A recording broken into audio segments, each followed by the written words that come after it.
তুমি জান না যে ভাবি মায়ের সমতুল্য হয়। তুমি আমাকে কোথায় নিয়ে যাচ্ছ? দেব ও আমায় বলল, একদম চুপ, কোনো কথা বলবে না। আমি যেখানে তোমাকে নিয়ে যাচ্ছি তোমার ভালোর জন্যই। আমি দেবরকে বললাম, তাহলে এই অন্ধকার রাতে? তারপর দেবর আমায় একটা রুমে নিয়ে গেল, আর সেখানে আমাকে সারা রাত ধরে। আমরা খুব গরিব। আমার মা ভালোভাবে বলুক ছেলের সাথে বিয়ে দিয়েছে, কিন্তু বিয়ের প্রথম রাতে আমার স্বামী ঘরে এসে আমাকে দেবের ঘরে নিয়ে রেখে আসে। তারপর দেবর আমার সাথে সারারাত যা করেছিল তা জানলে তোমরা নিজেকে সামলাতে পারবে না। তাহলে আসল ঘটনাটি শুরু করি। আমার নাম আফরোজা। আমি একটা গরিব ঘরের মেয়ে, আর আমার বিয়ে একটা বড় ফ্যামিলিতে ঠিক হয়। 3 মাস পরে সোহেলের সাথে আমার বিয়ে। আমার মায়ের ছেলেকে খুব পছন্দ হয়েছিল, তাই আমাকে বলতো, আফরোজা তোর কপাল ভালো যে এত ভালো ঘরে তোর বিয়ে ঠিক হয়েছে। বাবা মার 5 বছর বয়সে মারা যান, তাই মা অনেক কষ্টে আমাকে মানুষ করেন। আপনিও স্বজনের কাছ থেকে কিছু কিছু সাহায্য নিয়ে বিয়েটা ভালোভাবে দেওয়ার চেষ্টা করছিলেন। আমি আমার বিয়ে নিয়ে খুব খুশি, তাই আমি যে সেলাইয়ের কাজ করতাম সেখান থেকে কিছু কিছু টাকা জমালাম, যাতে বিয়ের দিন সুন্দর করে সাজতে পারি। আমার শ্বশুর বাড়িতে মাত্র 3 জন লোক। আমার শাশুড়ি, স্বামী আর তার ছোট ভাই। শ্বশুর অনেক আগেই মারা গেছেন। সবাই আমার শ্বশুরবাড়ির খুব প্রশংসা করত। বিশেষ করে সবাই বলতো আমার শ্বশুরবাড়ির লোকজন খুব ভালো। দেখতে দেখতে আমার বিয়ের দিন এসে গেল। আমি পার্লার থেকে মেকআপ করিয়ে বিয়ের জন্য ঠিক করা ছিল। সেখানে পৌঁছলাম। মেকআপ করার কারণে আমাকে খুব সুন্দর লাগছিল। কিছুক্ষণ পর স্বামী যাত্রী নিয়ে পাত্রপক্ষ বাড়িতে পৌঁছালো। এরপর দেখতে দেখতে আমাদের বিয়ে হয়ে গেল। বিয়ের পর সবার খাওয়া দাওয়ার পর আমার বিদায়ের সময় আসলে আমি মাকে জড়িয়ে ধরে খুব কাঁদলাম, কারণ মাকে ছেড়ে অন্য পরিবেশে চিরদিনের জন্য চলে যেতে হবে। তারপর সবাই মিলে আমাকে শ্বশুরবাড়িতে নিয়ে গেল। ওখানে আমাকে শাশুড়ির ঘরে বসে অনেকগুলো নিয়ম পালন করা হলো, যার মধ্যে কয়েকটা আমি জানতাম, বাকিগুলো জানি না। সমস্ত নিয়ম পালন করা শেষ হলে আমাকে ওই ঘর থেকে বের করে আমার স্বামীর ঘরে নিয়ে গেল। ঘরটা আগে থেকেই ফুল দিয়ে সুন্দর করে সাজান। এরপর আমাকে খাটে বসে মাথায় ঘোমটা টেনে দিল। সারাদিনের ধকলে আমি খুবই ক্লান্ত, তাই ঘুম ঘুম পাচ্ছিল, কিন্তু আমি চুপচাপ বসে থাকলাম। স্বামীর অপেক্ষায় 1 ঘন্টার বেশি হয়ে গেল, এখনও স্বামীর কোনো খবর নেই। আর একটা তাদের ব্যাপার হলো, সারাদিনের আমার স্বামী আমার সাথে একবারও কথা বলেননি, এমনকি কারো সাথে কথা বলতেও শোনেনি। এইভাবে চুপচাপ বসে থাকতে থাকতে কখন যেন হঠাৎ দরজার আওয়াজে আমার ঘুম ভেঙে গেল। তাকে অবাক হয়ে দেখলাম ঘরের মধ্যে কেউ নেই। তারপর যখন দরজার দিকে তাকালাম, তখন তো আমার দম বন্ধ হয়ে যাওয়ার মতো অবস্থা হলো, কারণ দরজায় দাঁড়িয়ে আমার স্বামী আর ওর সাথে একটা মহিলা, যাকে দেখে আমার পাগলি মনে হচ্ছিল। ওই মহিলাকে আমার স্বামীর সঙ্গে দেখে আমি অবাক হয়ে কাছে গেলাম। আমাকে দেখে ওই পাগলি আমার স্বামীর পিছনে লুকিয়ে পড়ল, যেন আমাকে দেখে ভয় পাচ্ছে। আমি আমার স্বামীকে বললাম, সোহেল, এই মহিলাটি আমাদের ঘরে কি করছে? তখন কোনো সোহেলের, ওই মহিলাটি যে আমার বউ। আরে ওকে তুমি তোমার মতো সুন্দর করে সাজা। ও তার কথা শুনে আমার মনে হলে আকাশটা আমার মাথার উপর ভেঙে পড়ল, কারণ আজকে আমার বিয়ে হয়েছে, আর আমার স্বামী একটা পাগলি মহিলাকে বলছে, আর ওকে আমার মতো সুন্দর করে সাজাতে বলছে। শুনে আমার চোখ দিয়ে জল পড়তে লাগল। আমি আমার স্বামীকে বললাম, সোহেল, তুমি এসব কি বলছো? এই মহিলা কিভাবে তোমার বুক? তুমি তো আজকে সবার সামনে আমাকে বিয়ে করেছ, আর এখন তুমি চাইছো এই মহিলাকে সুন্দর করে সাজিয়ে আমার জায়গায় বসাতে? এসব কথা শুনে সোহেল রেগে গিয়ে বলল, আমি বলছি তো আমার বউ। তুমি তোমার মতো সুন্দর করে সাজিয়ে ঘরে বসাও, তারপরে তুমি ঘর থেকে বেরিয়ে যাও, না হলে আজকে তোমাকে আমি তালাক দিয়ে দেব। এই কথা শুনে আমার শরীর কাঁপতে লাগল, কারণ আমার মা অনেক আশা ভরসা নিয়ে আমার বিয়ে দিয়েছে। যদি আমার তালাক হয়ে যায়, তাহলে তো আমার মা জীবিত লাশ হয়ে যাবে। আমার মা সারা জীবন শুধু দুঃখই পেয়েছি।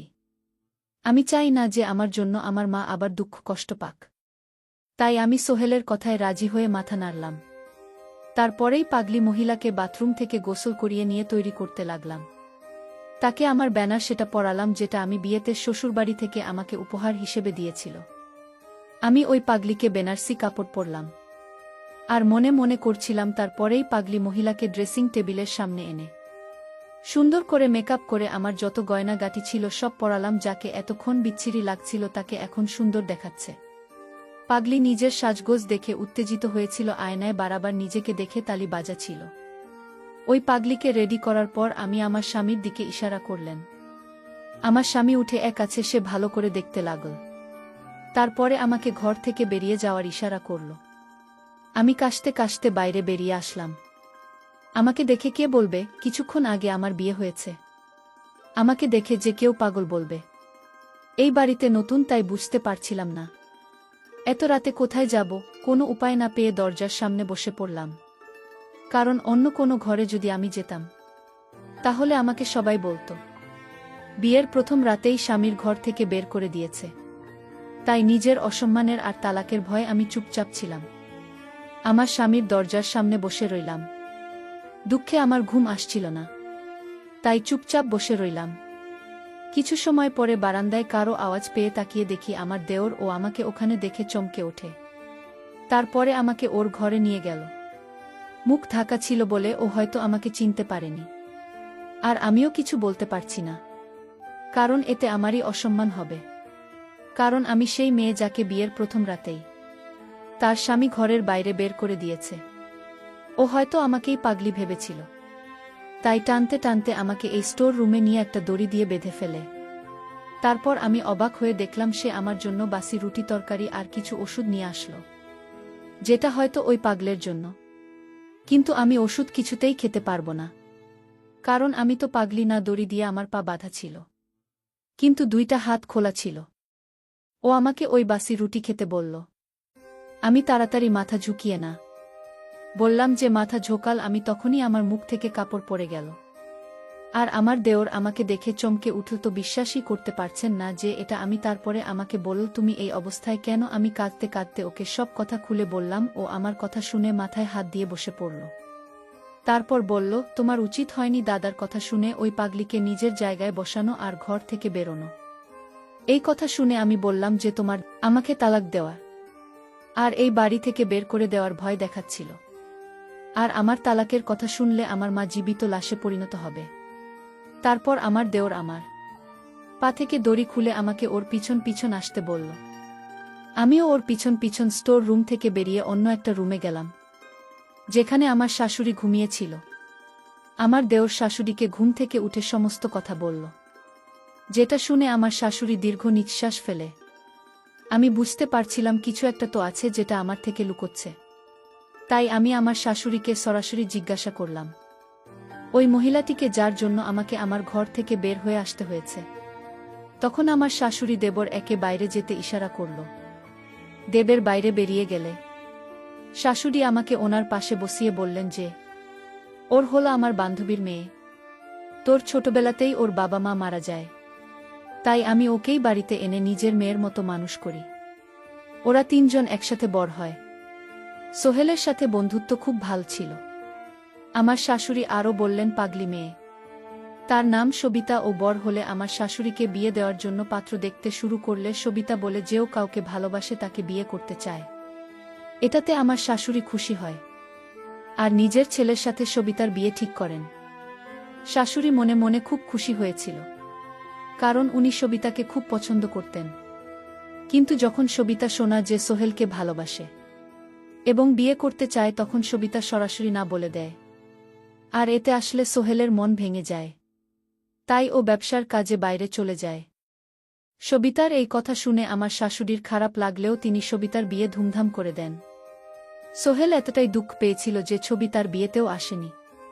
সবিতার বিয়ের মাত্র 1 মাস পরে ফিরে আসে, কারণ ওখানে থেকেও কেমন পাগল হয়ে যাচ্ছিল। আর ওর স্বামীও সমস্ত গয়নাগাটি টাকা পয়সা নিয়ে পালিয়ে যায়। তারপরে আর তাকে খুঁজে পাওয়া যায়নি। পরে খোঁজ নিয়ে জানা যায় সবিতার সঙ্গে ছেলেটি অনলাইনে পরিচয়। তার মানে ছেলেটি একটা প্লট, যে টাকা পয়সার লোভে বিয়ে করেছিল সবিতা। এদিকে মা হতে চলেছে। এ কথা শুনে দুঃখে সবিতা পাগলের মতো আচরণ করতে শুরু করে।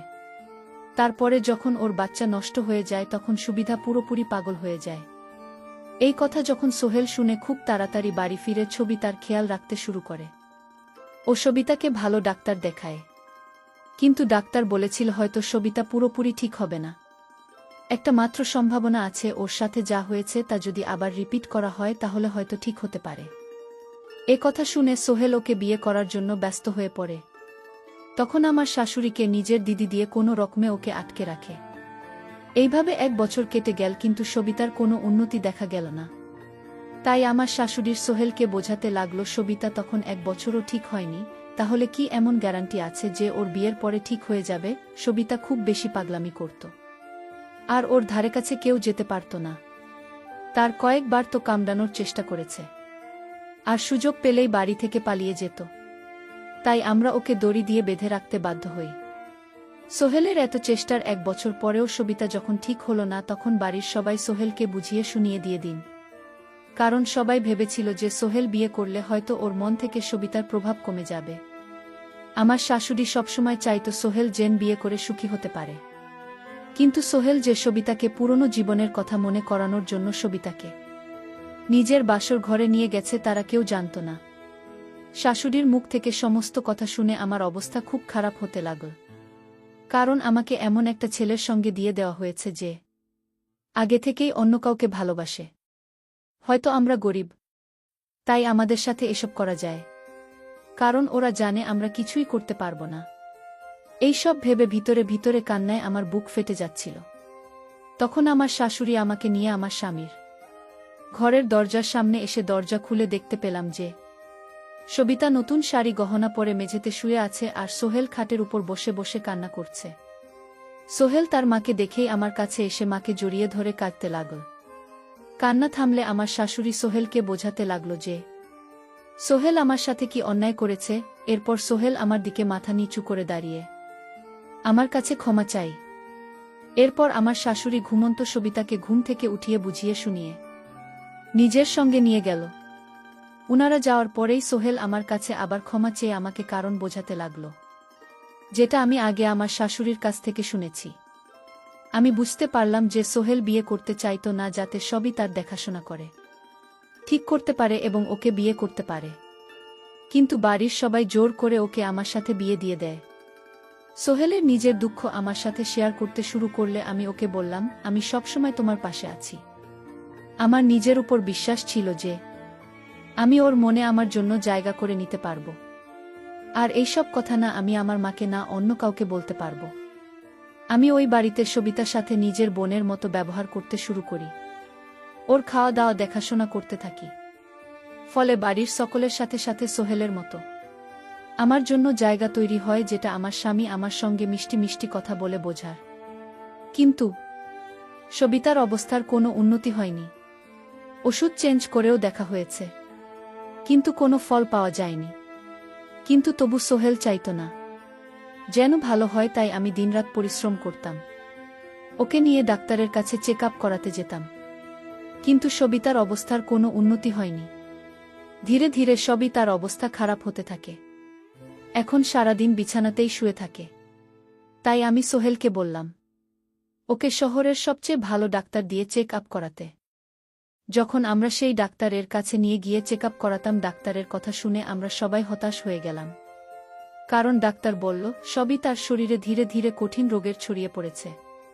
ওর জীবন আর কয়েকদিনের, কিন্তু আমরা হাল না ছেড়ে ওর চিকিৎসা করাতে লাগলাম। কিন্তু এত চিকিৎসা করেও কোনো ফল পাওয়া গেল না। আমার বিয়ের 6 মাসের মাথায় সঙ্গীতা সবাইকে দুঃখ দিয়ে এই পৃথিবী ছেড়ে চলে গেল। ওই ছেলেটার উপর আমার খুব রাগ হতো, যার কারণ এসবই তার এই অবস্থা।